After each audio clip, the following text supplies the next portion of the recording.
sat around the dinner table. Nancy announced that if we all agreed, the summer's vacation would be to the eastern states, that it would be a great trip for Anne and thrilling for all of us. We all concurred. This same psychology was used by an X-ray manufacturer to sell his equipment to one of the largest hospitals in Brooklyn. This hospital was building an addition and preparing to equip it with the finest X-ray department in America. Dr. L, who was in charge of the X-ray department, was overwhelmed with sales representatives, each caroling the praises of his own company's equipment. One manufacturer, however, was more skillful. He knew far more about handling human nature than the others did. He wrote a letter something like this: "Our factory has recently completed a new line of X-ray equipment. The first shipment of these machines has just arrived at our office. They are not perfect. We know that, and we want to improve them. So we should be deeply obligated to you if you could find time to look them over and give us your ideas about how they can be made more serviceable to your profession. Knowing how occupied you are, I shall be glad to send my car for you at any hour you specify." I was surprised to get that letter, Dr. L said as he related the incident before the class. I was both surprised and complimented. I had never had an X-ray manufacturer seeking my advice before. It made me feel important. I was busy every night that week, but I cancelled a dinner appointment in order to look over the equipment. The more I studied it, the more I discovered for myself how much I liked it. Nobody had tried to sell it to me. I felt that the idea of buying that equipment for the hospital was my own. I sold myself on its superior qualities and ordered it installed. Ralph Waldo Emerson in his essay Self-Reliance stated, "In every work of genius we recognize our own rejected thoughts. They come back to us with a certain alienated majesty." Colonel Edward M. House wielded an enormous influence in national and international affairs while Woodrow Wilson occupied the White House.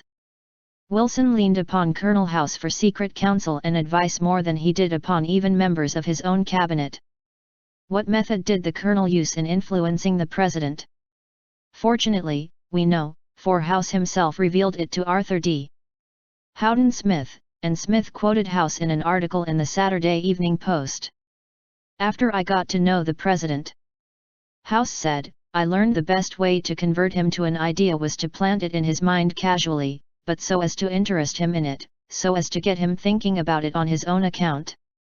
The first time this worked it was an accident. I had been visiting him at the White House and urged a policy on him which he appeared to disapprove.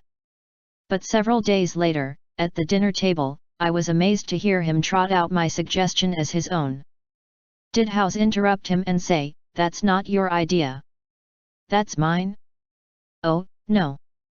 Not House. He was too adroit for that. He didn't care about credit. He wanted results. So he let Wilson continue to feel that the idea was his. House did even more than that. He gave Wilson public credit for these ideas. Let's remember that everyone we come in contact with is just as human as Woodrow Wilson. So let's use Colonel House's technique. A man up in the beautiful Canadian province of New Brunswick used this technique on me and won my patronage. I was planning at the time to do some fishing and canoeing in New Brunswick. So I wrote the Tourist Bureau for information. Evidently my name and address were put on a mailing list, for I was immediately overwhelmed with scores of letters and booklets and printed testimonials from camps and guides. I was bewildered. I didn't know which to choose. Then one camp owner did a clever thing. He sent me the names and telephone numbers of several New York people who had stayed at his camp, and he invited me to telephone them and discover for myself what he had to offer. I found to my surprise that I knew one of the men on his list. I telephoned him, found out what his experience had been, and then wired the camp the date of my arrival. The others had been trying to sell me on their service, but one let me sell myself. That organization won. 25 centuries ago, Lao Tse, a Chinese sage, said some things that readers of this book might use today. The reason why rivers and seas receive the homage of 100 mountain streams is that they keep below them. Thus they are able to reign over all the mountain streams. So the sage, wishing to be above men, putteth himself below them. Wishing to be before them, he putteth himself behind them. Thus, though his place be above men, they do not feel his weight. Though his place be before them, they do not count it an injury. Principle 7. Let the other person feel that the idea is his or hers. Remember that other people may be totally wrong. But they don't think so. Don't condemn them. Any fool can do that. Try to understand them. Only wise, tolerant, exceptional people even try to do that. There is a reason why the other man thinks and acts as he does. Ferret out that reason, and you have the key to his actions, perhaps to his personality. Try honestly to put yourself in his place. If you say to yourself, "How would I feel, how would I react if I were in his shoes?" you will save yourself time and irritation, for by becoming interested in the cause, we are less likely to dislike the effect. And, in addition, you will sharply increase your skill in human relationships. Stop a minute, says Kenneth M. Goode in his book How to Turn People into Gold. Stop a minute to contrast your keen interest in your own affairs with your mild concern about anything else. Realize then, that everybody else in the world feels exactly the same way. Then, along with Lincoln and Roosevelt, you will have grasped the only solid foundation for interpersonal relationships. Namely, that success in dealing with people depends on a sympathetic grasp of the other person's viewpoint. Sam Douglas of Hempstead, New York, used to tell his wife that she spent too much time working on their lawn, pulling weeds, fertilizing, cutting the grass twice a week when the lawn didn't look any better than it had when they moved into their home 4 years earlier. Naturally, she was distressed by his remarks, and each time he made such remarks the balance of the evening was ruined. After taking our course, Mr. Douglas realized how foolish he had been all those years. It never occurred to him that she enjoyed doing that work and she might really appreciate a compliment on her diligence. One evening after dinner, his wife said she wanted to pull some weeds and invited him to keep her company. He first declined, but then thought better of it and went out after her and began to help her pull weeds. She was visibly pleased, and together they spent an hour in hard work and pleasant conversation. After that he often helped her with the gardening and complimented her on how fine the lawn looked, what a fantastic job she was doing with a yard where the soil was like concrete. Result: a happier life for both because he had learned to look at things from her point of view, even if the subject was only weeds. In his book Getting Through to People, Dr. Gerald S. Nierenberg commented, "Cooperativeness in conversation is achieved when you show that you consider the other person's ideas and feelings as important as your own. Starting your conversation by giving the other person the purpose or direction of your conversation. Governing what you say by what you would want to hear if you were the listener, and accepting his or her viewpoint will encourage the listener to have an open mind to your ideas." Point 1. I have always enjoyed walking and riding in a park near my home.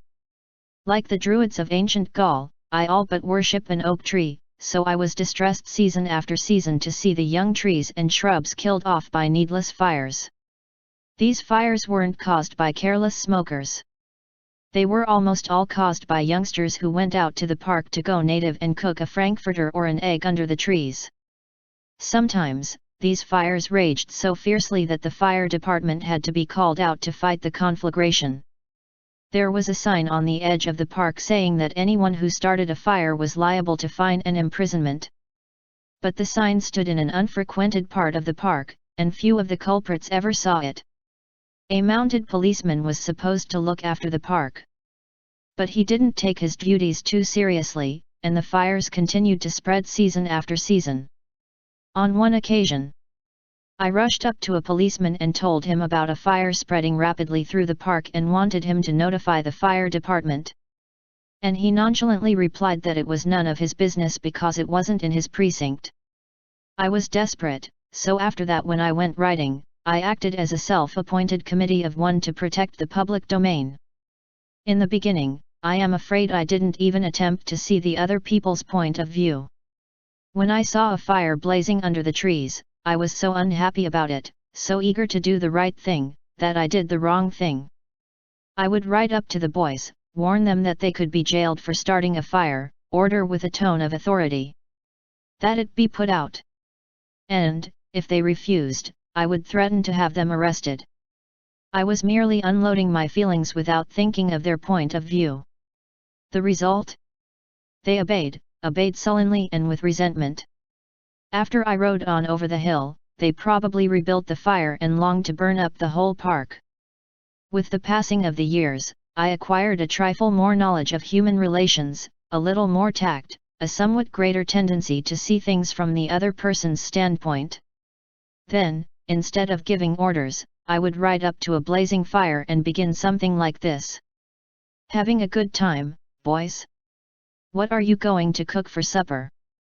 I loved to build fires myself when I was a boy, and I still love to. But you know they are dangerous here in the park. I know you boys don't mean to do any harm, but other boys aren't so careful. They come along and see that you have built a fire. So they build one and don't put it out when they go home, and it spreads among the dry leaves and kills the trees. We won't have any trees here at all if we aren't more careful. You could be put in jail for building this fire. But I don't want to be bossy and interfere with your pleasure. I like to see you enjoy yourselves. But won't you please rake all the leaves away from the fire right now, and you'll be careful to cover it with dirt, a lot of dirt, before you leave, won't you? And the next time you want to have some fun, won't you please build your fire over the hill there in the sand pit? It can't do any harm there. Thanks so much, boys. Have a good time." What a difference that kind of talk made. It made the boys want to cooperate. No sullenness, no resentment. They hadn't been forced to obey orders. They had saved their faces. They felt better, and I felt better because I had handled the situation with consideration for their point of view.